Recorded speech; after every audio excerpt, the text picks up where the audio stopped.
Hey, what's up guys? If you're a spicy food lover who's like me, who has just a little bit of a sweet tooth, you gotta try this homemade chamoy sauce recipe. Chamoy sauce is a really versatile Mexican sauce that's made with dried chilies, dried fruits and spices and seasonings. It's really delicious and everybody loves it. And this version is so much better than anything you'll ever find in the store. So let me show you how to make it.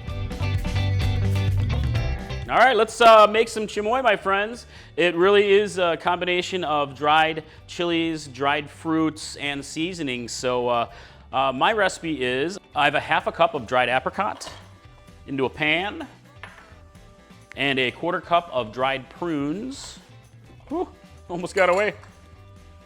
And a quarter cup of hibiscus, dried hibiscus. And I had to order my hibiscus online. It wasn't really too easy for me to find, but you can order from Amazon or find it at like a local Mexican shop. And I have 4 chile de arbol peppers, chiles de arbol. And you can use milder chilies if you want to. I like it spicy, of course, but we'll talk about that in a minute. And I have 2 cups of water. I'm just gonna go ahead and pour it over the ingredients here. And we have some seasonings. So this is a sweeter recipe. I'm adding 3 tablespoons of white sugar. You don't have to use this much sugar. You can reduce it a lot, or even make a no sugar version, or use a sweetener if you'd like to. But again, this is a sweeter version, so I'm adding quite a bit. And I also have tajin. Tajin is a very popular Mexican seasoning. It is primarily dried chilies and dried lime zest with spices and seasonings. It's real popular in Mexico. You usually like sprinkle some onto fruits and such. It's really good. So I'm gonna go ahead and add about a tablespoon or so, but really you can add as much as you want. You can do a teaspoon or even more. Add 2 or 3 tablespoons if you want to get like the powerful flavor. So a little more. All right. So anyway, it's good. It's good stuff. I mean, you're gonna love this stuff. And I have about a half teaspoon of salt into the mix here. Now go ahead and heat it up. Turn on my heat. And we're gonna bring it to a simmer, and we're gonna let the entire mixture simmer for about 20 minutes or so until everything plumps up and gets nice and soft, and then we'll be able to make our sauce out of it. So while my ingredients here are simmering, let me talk about a couple of ways that you can really change this up. You can use different dried fruits. Raisins are really popular here. I've seen some with apricot jam to bring in those sweeter elements. You can also use fresh fruits. It's actually really good with something like fresh peaches, fresh apricots. Lots of fresh fruits will make it this just an amazing dish. You can also change up the chilies. So I'm using chiles de arbol, which are some pretty spicy peppers. They got a good kick to them. But if you want to make a milder version, use something like guajillo, and you'll knock the seeds out, and you can lightly toast them ahead of time if you want to.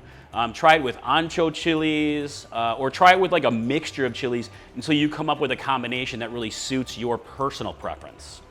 All right, you can see how nicely everything's plumped up and it's softened up nicely. So next we're gonna go ahead and get this into a food processor and turn it into the perfect sauce. All right, I got my blender all set up, so just go ahead and get everything that's been softened up into the blender. And you should be careful with this because there's a lot of really powerful colors in this that can stain stuff. You can see how rich it is, so be careful, especially a guy like me who's always making a mess in the kitchen. Oh my God, yep, there it goes. There it goes. Dripping everywhere. And lime juice. I have a good sized lime here.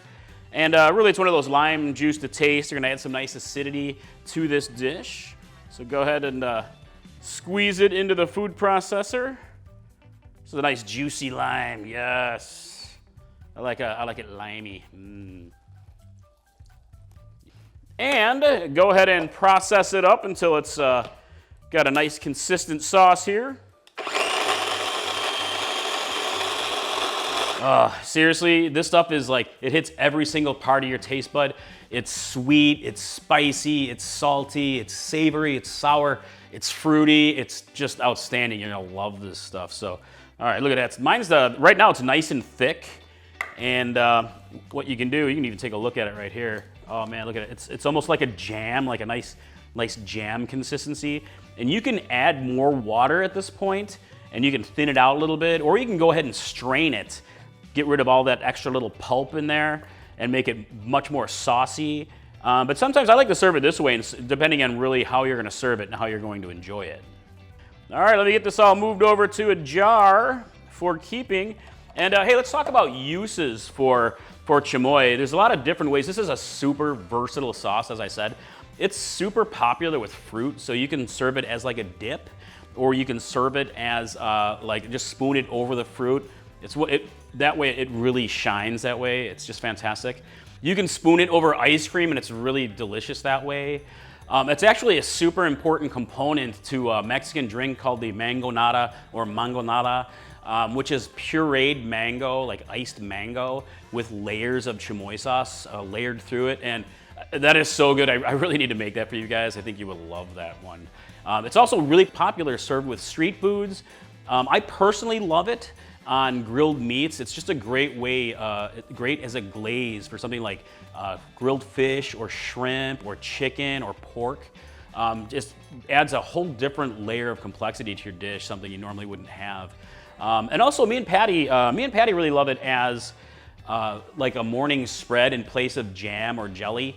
If I leave it thick like this, like I made it today, I can spoon it onto toast. And Patty loves it that way. It's one of her favorites, so it's absolutely delicious. So, all right, let's give it a taste.